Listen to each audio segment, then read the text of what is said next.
It is really great to see so many people here tonight. There are a couple of people here who are part of that first coalition, Bob and Pat Taman, and they're here down here from Sudan, Minnesota. And I think they probably would agree with me, back in those days when we were just getting together and there were maybe 12 of us in a room and just wondering if anybody was ever going to care, So it's really great to see you all here tonight. We're recording this, and so, it might be a little bit of a funny setup, but that's why we're going to try to have it on the, available on the internet so that people can look at it and who weren't able to be here tonight. I just wanted to start out by saying just a word about Friends of the Boundary Waters Wilderness. We're an advocacy organization for the Boundary Waters, but not just the Boundary Waters, also the surrounding Superior Quetico ecosystem. And we really see these sulfide mines as the #1 threat to wilderness and to the ecosystems of northeastern Minnesota in this generation, really.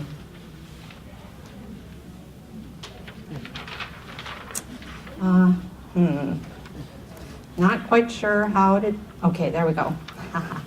So this is a map of northeastern Minnesota that shows where the mines that are currently being developed, the mining companies that are sort of developing their mine plans, really figuring out where their minerals are located underground and developing them into a plan.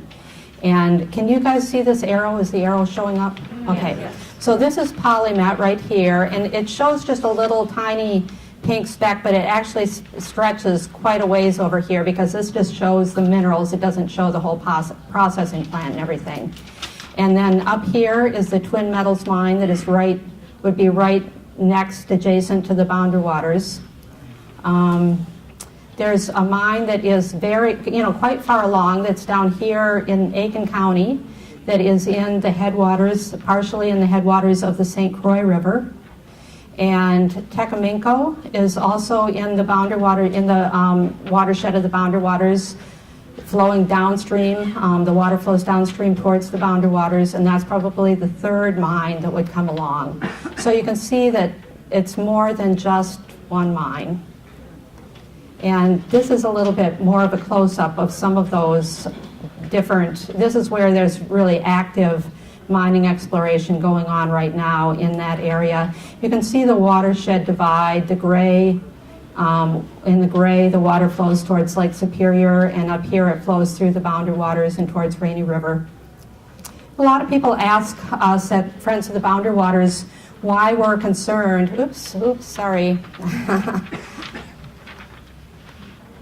Why we're concerned with the mines that are south of that divide. And there are a couple of reasons. First of all, we're really concerned with all of the water in our state. And also the ecosystems are the same up there and the geology is the same. It's going to have the same sorts of impacts on the ecosystems on either side of the divide. And then the other thing about PolyMet is that it really is going to set the standard for all of the mines that come. And so far they're setting a pretty low standard. I really feel strongly after following this thing through from 2004 that the company has deliberately, in the first place, it deliberately put forth a very poor plan. All along it has been trying to get away with as little as it possibly could, fighting with the DNR, and I think they've just worn the DNR down. I don't think it's a good mine plan, even in the overall scheme of things. And I think that they're just trying to get away with as much as they can, because that will set the standard for the whole industry following after them. And so the permitting for this it's very important. It's more important than just one mine. This is a picture of the largest excavation on the planet, apparently. It's Bingham Canyon Mine, just outside of Salt Lake City. And it has polluted groundwater for a 50-mile square radius, and Salt Lake City is now having a difficult time finding drinking water for its increase in population because of this mine. For an understanding of the scale, if you look right down here in this corner, that's a town. So that's the little town. You know, the mine is, I think it's about, I figured this out, but I'm not sure that I wrote it down, that it's like maybe 10 or 12 miles across this mine. And I'm showing you this because I want to make the point that it's true that humans have been mining copper for centuries, if not millennia, for millennia actually. And you know, people might think, well, we've always mined copper, you know, what's the big deal? But the point is that mining copper today is not like mining copper 100 years ago. We've moved into an era of extreme extraction, with humans going to scary extremes to extract every last bit of usable material from the earth, regardless of the cost. So to me, I'll show you why here in the next couple of slides. But to me, this is like our tar sands. This is like our fracking. The grade, because of the grade of the ore is so much smaller, there's so much less copper in the rock that we're digging up today than 100 years ago. The excavations to get the same amount of copper are hugely larger than they used to be. And this is something that the EPA has really been concerned about before the change of the administration, that we really don't know. We do not know what the impacts are going to be because we have never mined at this scale before. So I want to show you a comparison of the ore that used to be mined, the native copper ore, and what's being mined now, disseminated copper ore. The disseminated ore, it's just found throughout the rock, and in order to get at that copper, you have to grind all of that rock up to a very fine powder and extract the copper out of it, and that has a lot of consequences. This is a slide that shows how the average grade of copper has decreased over time. Here, just after 1900, it was up at about 2.5%. Now, PolyMet is about 0.2%, 0.28%, I think, is the PolyMet grade. So it's just under the average, a little bit under the average for the current time. So this is a slide that shows the comparative size of waste rock piles for copper based on the grade. And the thing about it is, just looking back at this, at the Bingham Canyon mine, the grade of the ore here is twice as high as PolyMet's ore. So what that means is to get the same amount of copper out of the mine, you would have to have an excavation that was twice as big as this one. I mean, that's basically how it works. So when people say, oh yeah, those low-grade ores, they're, you know, there is a problem with mining low-grade ores. So the next point I want to make is about sulfide, what we call sulfide mining. What that means is that the metals that are being mined are bound up with sulfides in the ore. And there are essentially two types of ores. There are oxide ores and sulfide ores. And the taconite ores in Minnesota are oxide ores, so they're not nearly as high in sulfide, and because of that, they don't create the same problems. They do have problems, they are causing water pollution, but they don't have the same degree of problem as sulfide ores do. So the problem with sulfide ores is that sulfide in the rock, when the rock gets all ground up, it loosens the sulfide and exposes it to oxygen and water. And sulfide plus oxygen plus water equals sulfuric acid. So now you've got a big soup of very acidic water, and it is leaching through all of that ground up rock and all of the rock pieces that are really high in these heavy metals. And so it leaches all of that heavy metal out into the water, and and water, of course, goes everywhere, and these things are so huge that it just becomes impossible to really keep a handle on all of that water getting into the environment. So I just also made the point here that the three main pollution sources are the pit walls. The pit walls, all of the groundwater is running through those pit walls and picking up sulfides and heavy metals, running into the pit, and that all has to be, all that water has to be pumped out of the pit. And then the waste rock piles, they're full of sulfide and heavy metals, and precipitation comes down on the rock piles, and really bad water runs out of those. And then all of that ground up rock is eventually disposed of in a tailings basin. And it also is full of water, and oxygen gets in, and a lot of nasty water comes out at the bottom of the tailings basin. So this is just a slide to show what typical acid mine drainage looks like, waters that are affected by acid mine drainage. The orange color is actually from a bacteria, so for what that's worth. And we also know that these ores in northern Minnesota will produce acid mine drainage. This is a spot just out in the woods near Spruce Road. If you guys know where the Cowishiwi River and Spruce Road are, some of you probably do. You can go up and look at this ugly orange water seeping up out of the ground from a bulk sample that was taken in the 1970s.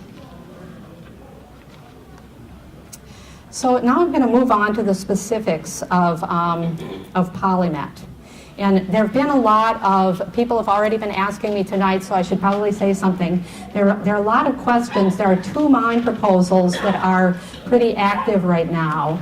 The PolyMet proposal is the furthest along. The other mine is the Twin Metals mine. And there are things happening with both of them at this point.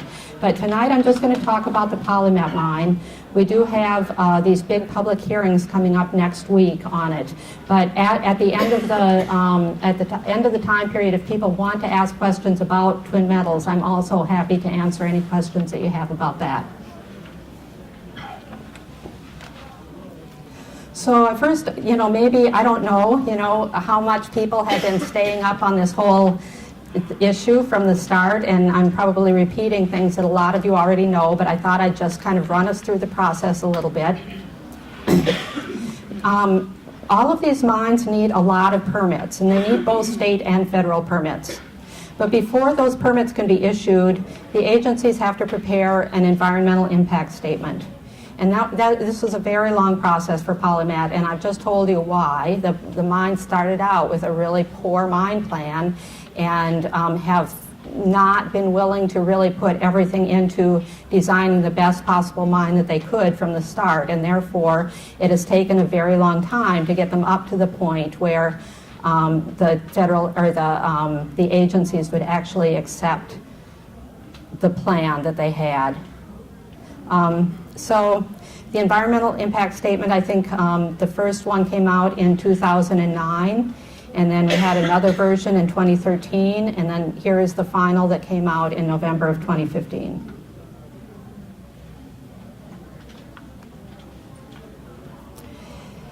So then PolyMet submitted applications for the permits that it needs to operate the mine, and there are a lot of permits involved.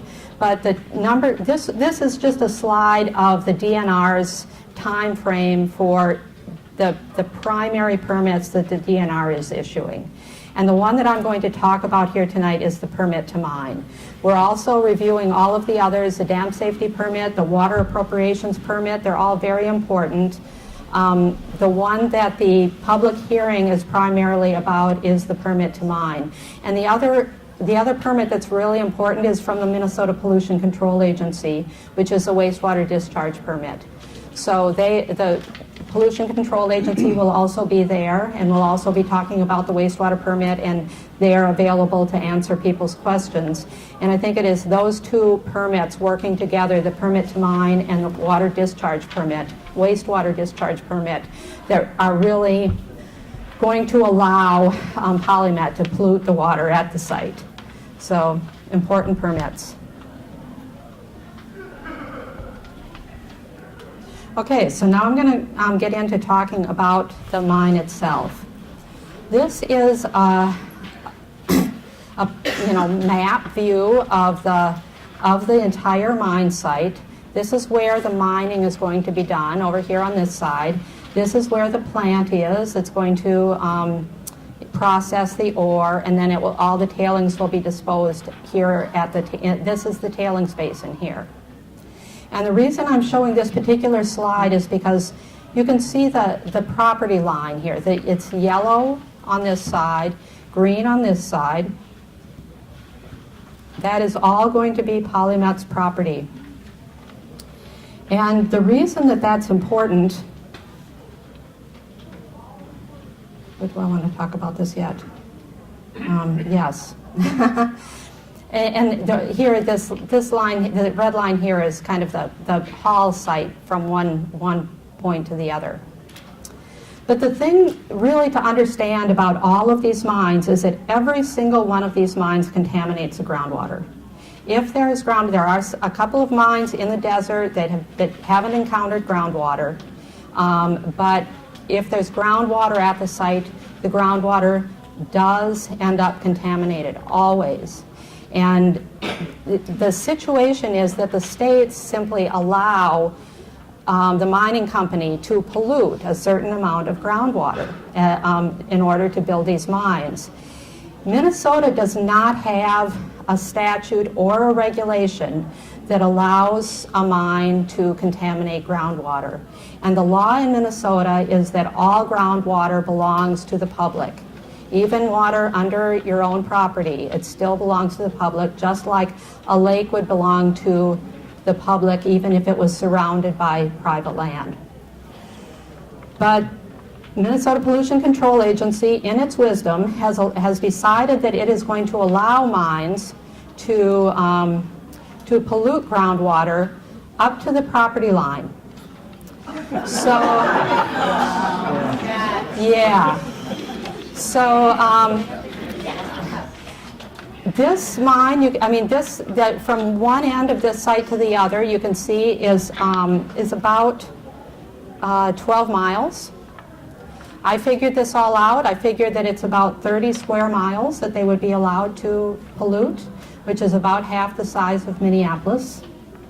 And I heard a couple of people talking about Superfund sites. A Superfund site is a site that is contaminated in the same way as this, but has been abandoned, and so it's been put on the list of sites that the government is going to clean up.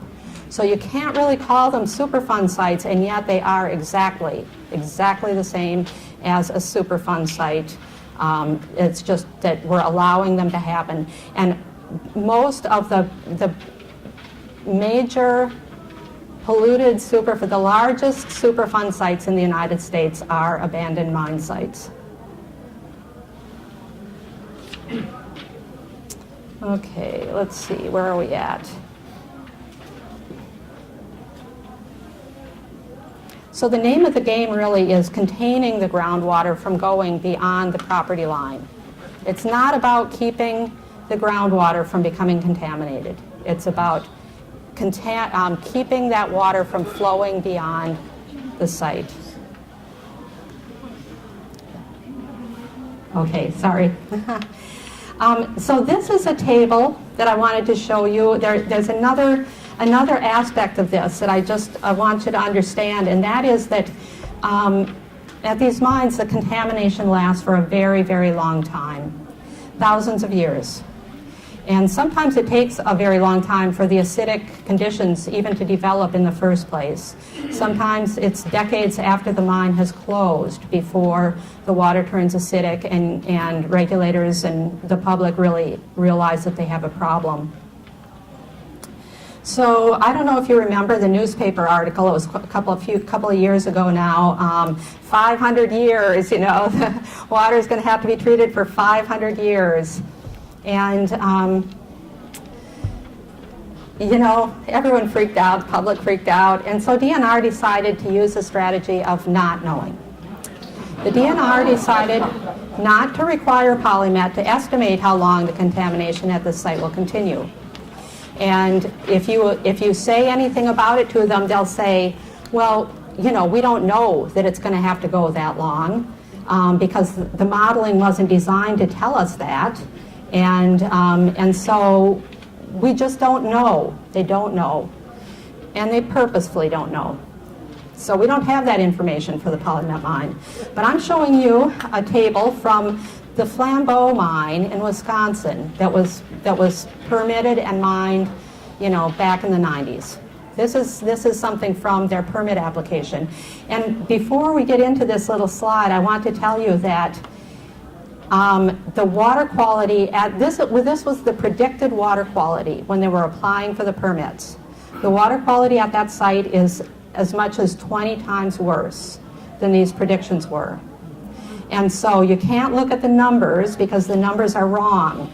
But you can look at the number of years that they say that this contamination is going to continue for. And they've got a manganese problem. The manganese in the pit that's flowing out and flowing into Flambeau River is up to about 40 times the toxic level for aquatic life. And they figure that manganese is going to continue being that toxic for 4,000 years. So that's an example from just across the border. Very, very small mine just across the border.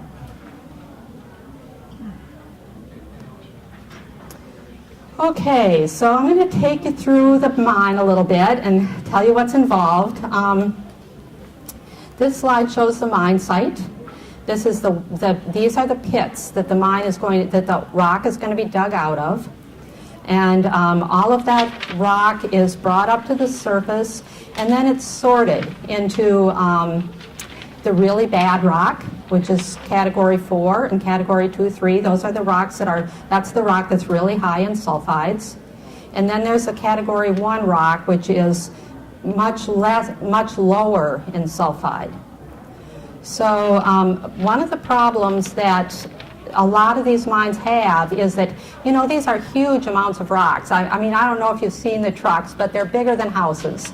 And they dig up, they blast the ore, and then they dig it all up with these huge trucks, and then they're all supposed to get it into the right pile as far as what the sulfide level is in it. And a big problem that they've had at a lot of mines is that they just don't get that right, you know.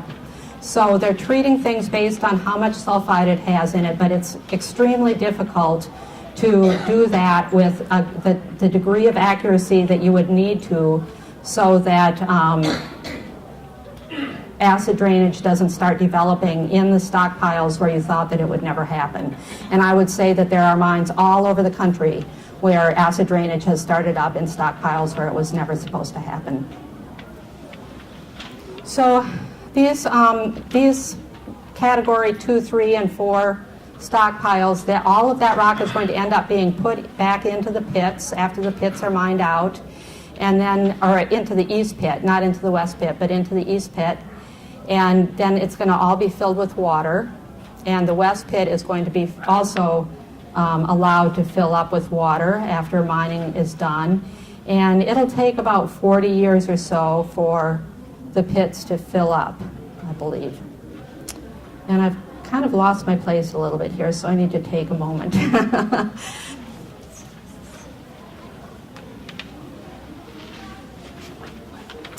So when you dig a big pit like these, of course the water comes into the pit, groundwater, all comes towards the pit. And you can see this is the Partridge River flowing around the pit. Right now all of this water is flowing towards, this groundwater flows towards the Partridge River. But once you start digging, they start digging this pit, it's going to set up a reverse gradient, and the groundwater will start being sucked towards the pit instead of going towards the Partridge River. And we don't have access to the site, so I don't have any really good photos of the site, but this is a photo of the Partridge River at the site. So to date, until today, PolyMet and the DNR have not done any assessment of what pumping all of that water out of the pits will do to the Partridge River.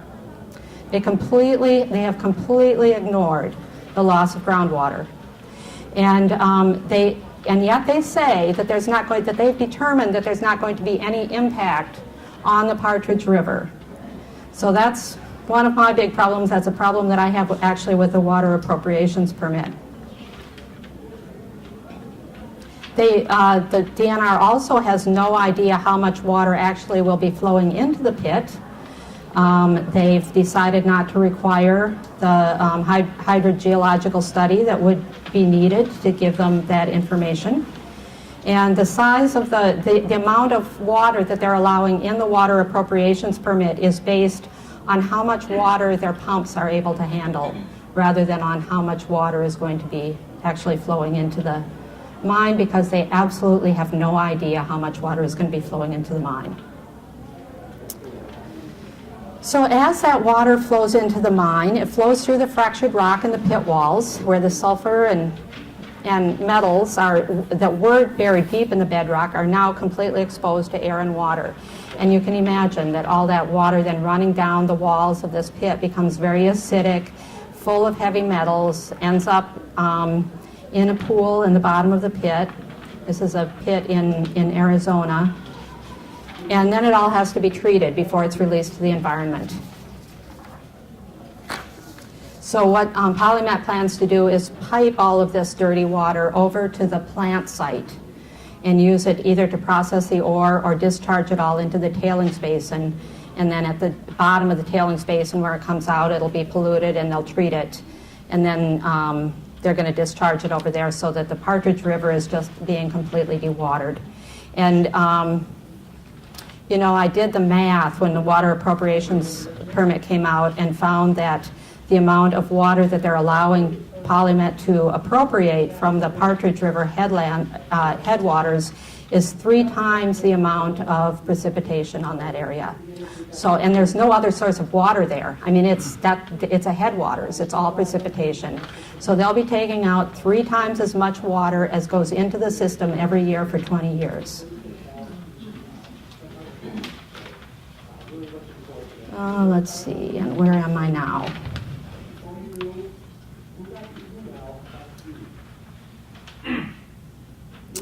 Okay, so we're back to the mine site here, and it shows some the flow path. These aren't correct, it's really hard to show people slides from the EIS because they're wrong. And yeah, they're fake. This is fake news here. So, for instance, this was just drawn to show to illustrate their modeling, and they just did this, because they could set up different modeling points. But in reality, the water flows out of the east pit in all of these directions. It's flowing towards the river this whole way. So, I'm still using them because they're all I've got, but I just want people not to take them too literally. So the east pit will be backfilled, and then it'll become a wetland, but it will be a very, very contaminated wetland. And when that pit fills up, some of the water will be spilling over into the west pit, and then the rest of it will be migrating out into the Partridge River. And that won't happen for another at least 40 years into the future. And the discharge permit, the Pollution Control Agency's discharge permit, completely ignores that and pretends that it's not, no possibility that that's even going to happen. And then the west pit will be allowed to fill up completely with water without backfill. And if it's left as it is, it would it would overflow right here and just run down this little creek into the Partridge River. So what they're going to be doing is pumping water out of the west pit to keep the water level down so that it won't run out. And then, of course, they have to treat that water before it's discharged. And no one knows how long that's going to have to continue. We know it's going to have to continue at least 200 years because that's how long their model went for. But we have no idea after that how long it'll have to continue. And I will show you a couple of slides that show how bad the water is expected to be, and then also kind of the length of time that we could expect it to run for. So then we've also got this waste rock stockpile that is going to be permanent and very large. I mean, this is, you know, a couple miles across from one end to the other. And it's going to have precipitation falling on it. And they do plan on putting kind of a clay cover on it. It'll all be vegetated to slow down the precipitation, but there still will be a lot of precipitation running through it. And even if it doesn't turn acidic, they know that it will leach out a lot of metals. You don't necessarily have to have acidic water to leach metals. The rock itself is very high in metals, and they've been loosened up from you know, crushing all of that rock. And so the water seeping through them still picks up some very high levels of metals, and particularly more for some metals than others. So they can't let all of that water run out into the environment. So what they're going to do is build a wall around this entire stockpile. It's going to go down to the bedrock. It's going to be about 5 miles long. It's going to be all underground, and they're not going to excavate to build this wall. They're just going to, I don't know, you know, inject bentonite down there to get that wall built. I'm not quite sure how they're going to do it, but they do have a slide. So this is the waste rock stockpile. And, you know, here, what they're doing, what they plan on doing is, this is probably way too much information for you, but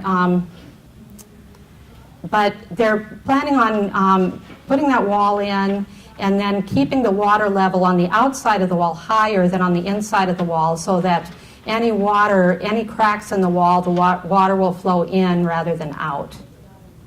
Don't know if that makes sense to you, but just have to put that in there, because this is one of the most, you know, one of the worst things about this mine plan, and it's just amazing to me that the DNR is thinking that this is what they're going to do. So, and once again, of course, you know, they have no idea how long this is going to have to operate. They don't know how long that wall is going to have to continue holding without cracking. They don't know how long they're going to have to continue pumping and treating the water. They just don't know.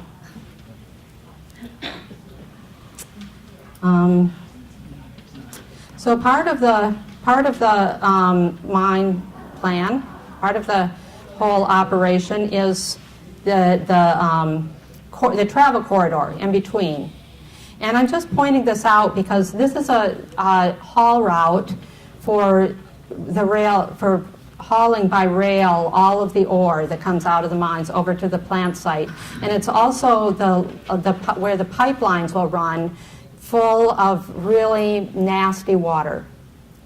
And in mines around the country, oftentimes that corridor ends up becoming the most polluted part of an entire mine, because pipelines break. You know, there are a lot of statistics about how many pipeline ruptures you can expect over the course of time.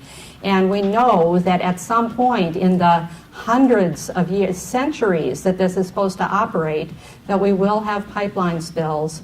And also we know that there will be a lot of ore that is spilled out of the trains and into, there are three streams in here that both the pipeline and the railroad tracks will cross. So then all of that ore ends up at the plant site, and the contaminated water is used either for processing the ore or else it goes into the tailings basin. The ore that comes into the plant is crushed into a very fine powder, and then, you know, they do what they do to remove the target metals, and the leftover powdered rock is referred to as tailings. So that's what the tailings are. It's a very fine sludge that is all piped in a slurry into the tailings basin and disposed in the tailings basin. So like the Category 1 waste rock, the tailings shouldn't have enough sulfide in them to turn acidic. I don't think we really know that for certain, but they shouldn't. But there will still be very high levels of some heavy metals in the tailings that are expected to leach out in the water, so that the water that comes out at the bottom of the tailings basin can't be discharged directly into streams. Okay, so this is about the this is showing the construction of the tailings basin. And I know it's difficult to see, but I just want this. The blue is the material that is considered the dam, that is supposed to hold back all of that sludge. This is kind of a liquid sludge, the green stuff. And the blue is what is like a heavier rock that is supposed to hold all of that stuff back. But you can see that it's built on top of all of that sludge. And in here you can see, I think they call them slimes, existing LTV, fine tailings, and slimes. And they put all this other stuff, we're getting ahead of ourselves here. They build everything on top of it. This is called upstream dam construction. And there are many engineers who believe that it's inherently unsafe. It's considered to be the least safe method of dam building. They're allowing it here because they're using the old LTV dam, the old LTV tailings basin, and that's how that tailings basin was built. And so they're just going to continue, putting worse water on top of an already bad situation. And even the permits admit that they believe that maintenance of this dam, in order for it to remain safe, not be breached, not create some kind of dam breach, that it would have to be maintained for, they're saying 900 years, so 1,000 years. And yes, this is Mount Poly. This is a photo of the Mount Poly disaster in British Columbia. This is at PolyMet. It's the same method of dam construction that they used at Mount Poly. And Mount Poly, the report that came out said that what happened, that the whole thing was a result of a factor that they didn't know about when the dam was built. And we know what we know, we don't know what we don't know. So we don't know what isn't known at the PolyMet site. And the other factor in this was human error. So it's considered the worst environmental catastrophe in Canada's history. And it really wiped out, miles and miles and miles of ecosystems and communities, really.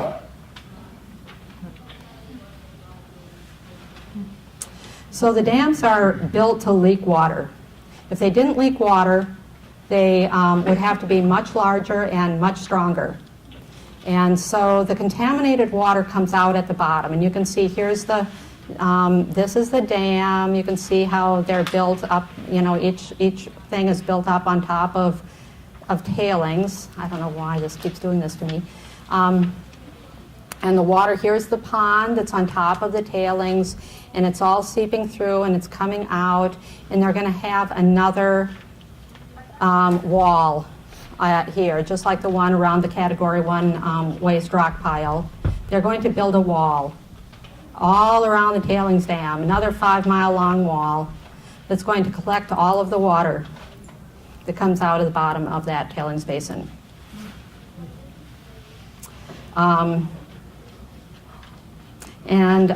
Surprise, no one knows how long that water will be contaminated, and nobody knows how long it will have to be collected and treated.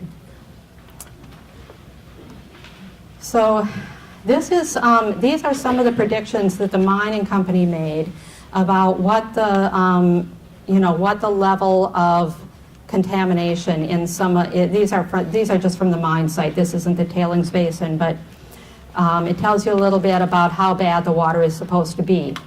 But when you look at this again, I want you to remember the flambeau slide, because we have a lot of reason to believe that PolyMet's predictions of what the water quality is going to be are not anywhere nearly as bad as they probably actually will be. But I did want to show you this just to show you that, for instance, in the East Pit and the West Pit, both places where if this water collection and treatment doesn't continue for hundreds or thousands of years, this is the water that would run out into the Partridge River. And copper, a safe level of copper for aquatic life is about 9 micrograms per liter. In the East Pit pore water, it would be 12,800. So in the West Pit, and this is just open water in a lake, 650 milligrams per liter. They don't really expect to have any aquatic life in that pit lake. So, and because it's a pit, it's not considered a water of the state, and the water quality standards don't apply in that water. So this is a slide to show you a little bit more about the copper in the West Pit. And this is really a random slide. I just pulled one out. I'm showing it to you so that you can see this is a 200-year period that the modeling went on for. And you can see that at the end of 200 years, the water's really not getting too much better, you know. So I don't know how many hundreds of more years on this is going to stretch, but it's just when they say, oh, we don't know it's going to last 200 years, you know, you can say, oh, yeah, actually you do. Okay, so I'm almost done. I just have to go back to this containment system because it just makes me crazy. So the environmental impact statement assumed that the containment systems would be at least 90% effective in containing and collecting groundwater. And the way they're going to do that is by keeping that the water level outside of the wall at a higher level than the water inside the wall.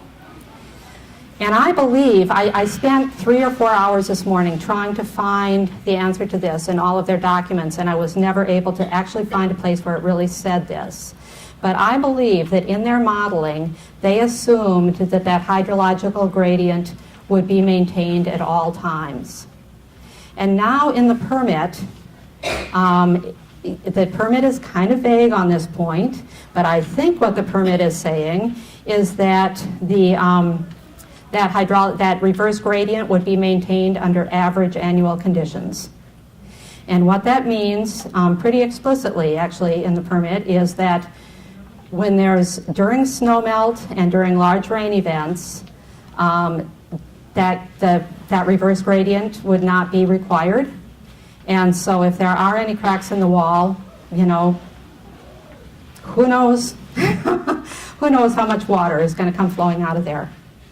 So we all raised a lot of this technique. First of all, I don't believe that there's a mine of this size that has ever been this effective in controlling its groundwater. It's like most of the systems that are somewhat similar to this, maybe 40 to 60% effective. And they say they're using this new special technique, but it's never been used before at this level, and they have no evidence to show that in the real world this will actually work. They're just, you know, going for it. So the draft permits don't require any particular level of effectiveness here, and the Pollution Control Agency is assuming that no groundwater will escape from this system.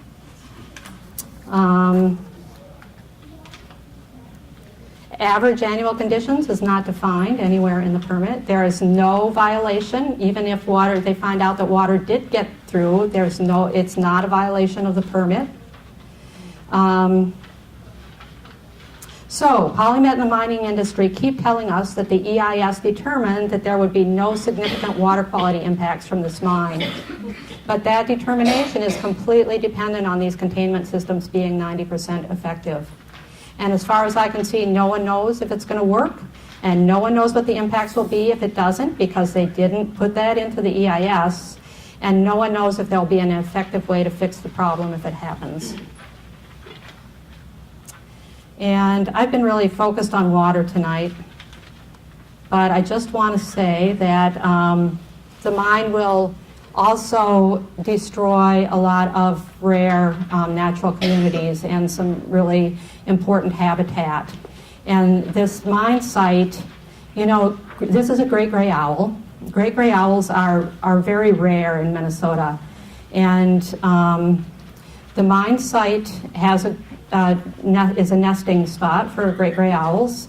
I think it's been a few years since I've used the site, but these birds use they have a bunch of different nests. They go back to different nests in different years. So it doesn't mean that the nest is abandoned. It just means it hasn't been used in a few years. And the last year that owls were known to be nesting on the sites, it was one of only 2 nesting sites known on the entire Superior National Forest. And the Superior National Forest is willing to let that go, and the DNR doesn't care much about it either. So, and that's the end of my presentation, thank God. So,